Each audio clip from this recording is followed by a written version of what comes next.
Hi. Right now we're going to thread this part. The machine is ready and set up for threading, but we need to tell the machine how many threads and threads per inch and such, and make sure that everything's going in the right direction and the right speeds. For threading, we like to go as slow as we can, and B1 gives us 60 threads, gives us 60 RPM. That's as slow as you can go, and that's good. The next thing we want to do is we want to use the lead screw, which creates threads, which is shifting this lever, and that'll get us the lead screw moving. Okay, we got to make sure that the lead screw is going in the right direction. Some people, the way you can do it is two ways. The first way is the easiest way, and all you have to do is look at your thread dial, and if it's going in the right direction, 7 to 1, 1, 3, 5, and 7, then it's going in the right direction. Over here, we want to go 10 threads per inch. So it's going to be B4, A, B,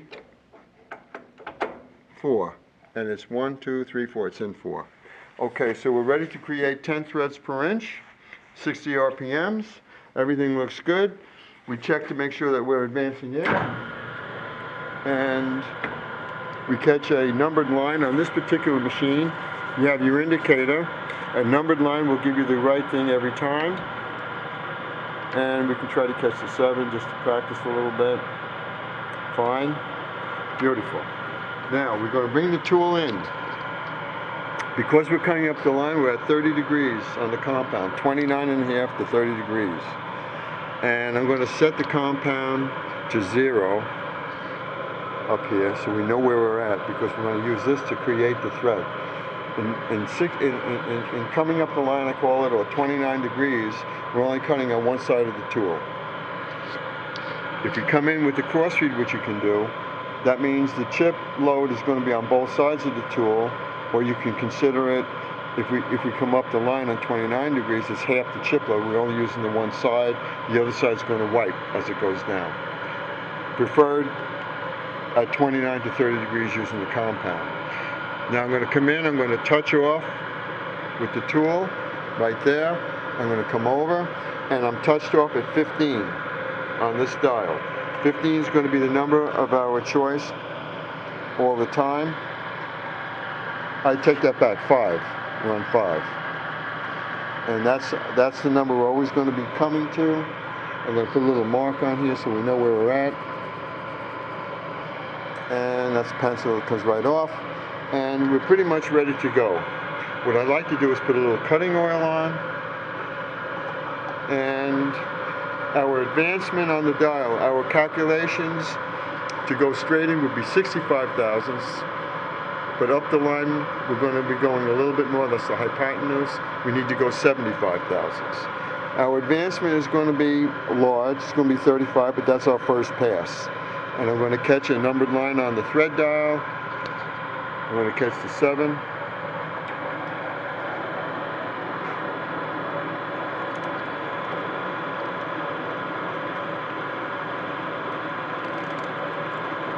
I like to make sure I don't lose my place, and the best way to do it is to stop it, you stop the feed, you stop the machine, you come over to your cross feed, you watch your tool, you're about 1 o'clock, I come out 2 times to 1, once to 1, twice to 1. Come back over to my safe zone, go back in once to 1, and then come back in slow to my line and stop.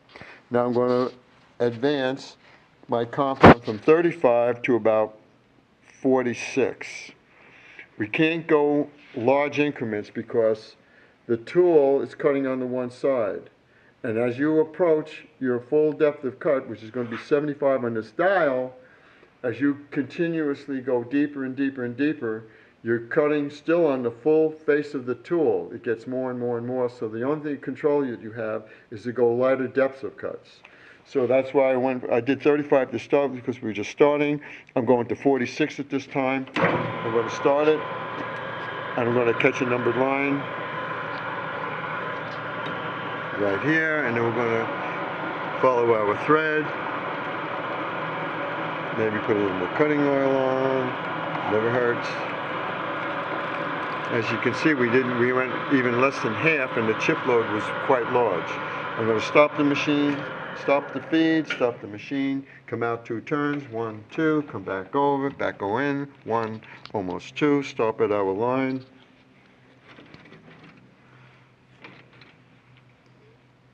At our line, and we're ready to go. I'm going to advance it another about 10, start it up. We're going to catch a numbered line, catch the 3.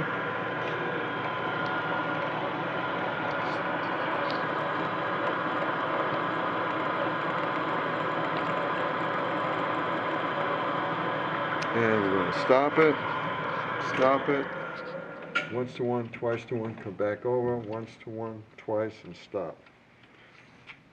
Okay, we're ready to make another pass. I'm going to go to, say, 62, it's even less. Start it up, catch a numbered line again. A little more cutting oil.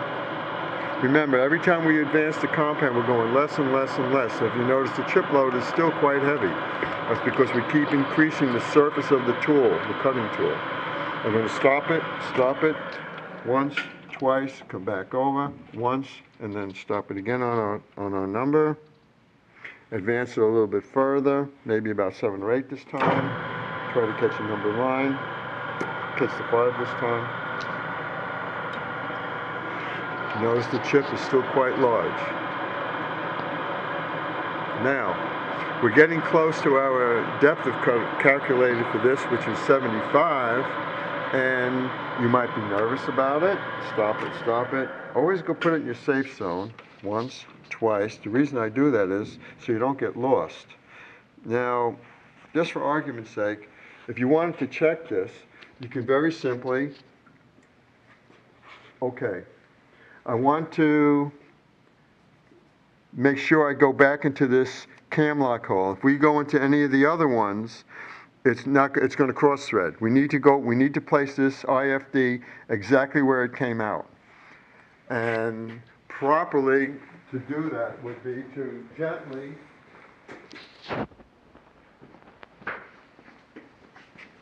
gently mark this hole, because this comes right off. With a Sharpie, we're going to use that cam lock hole. So now we loosen the ram, loosen this, take it out, and we need to check it. We have gauge nuts to check the thread. These here. Pretty much a go and a no-go. And we're going to come up here. Actually, we like to use these to put in here temporarily. This way you can't go into the wrong cam lock position. And we'll take a gauge nut and we'll try it. And it's going on and it's tight. It's getting stuck. That means we need to go deeper. And we'll try the other one just to make sure. This is the go, and it's still not going. Fine. According to the numbers, we need to go further, so that's good. So we put it in, bring this back, and we're in the safe zone. Start it up, advance it to say 72, catch the 7. And as you notice, it goes right back in position, everything's fine.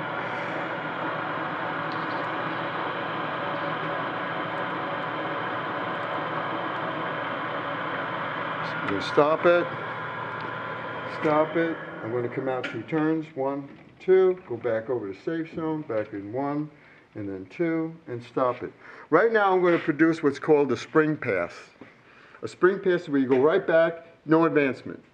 We're going to start it up, catch a numbered line, and we're going to try it again. And you're going to see what happens here. It's going to cut again. Why? Because of the forces in the machine. The chip is not as large, but it's still cutting again. In the industry, they like to do at least maybe 1, 2, 3. They could do 4 or 5 spring passes, depending on the material. I'm going to stop it. 1, 2, come back over, 1 and 2.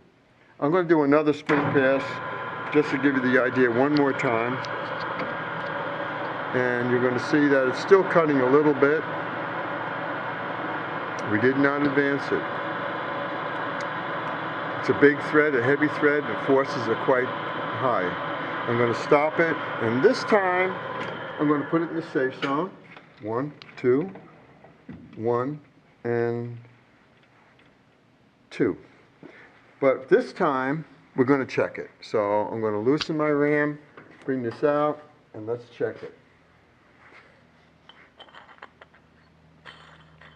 Looks good.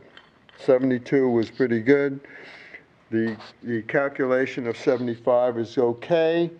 We didn't we're at full thread depth at 72, which means our touch off might have been a little high when we touched off initially. So our number of 5 may have only needed to be only 2, and then this number would have, or yeah, we would have been back out. This had to go deeper. This would go to 75. It's close. That's why you can take this out and check it. And that so much ends our threading. And then you would take this out, we put it in a threading RFD and do the other sides.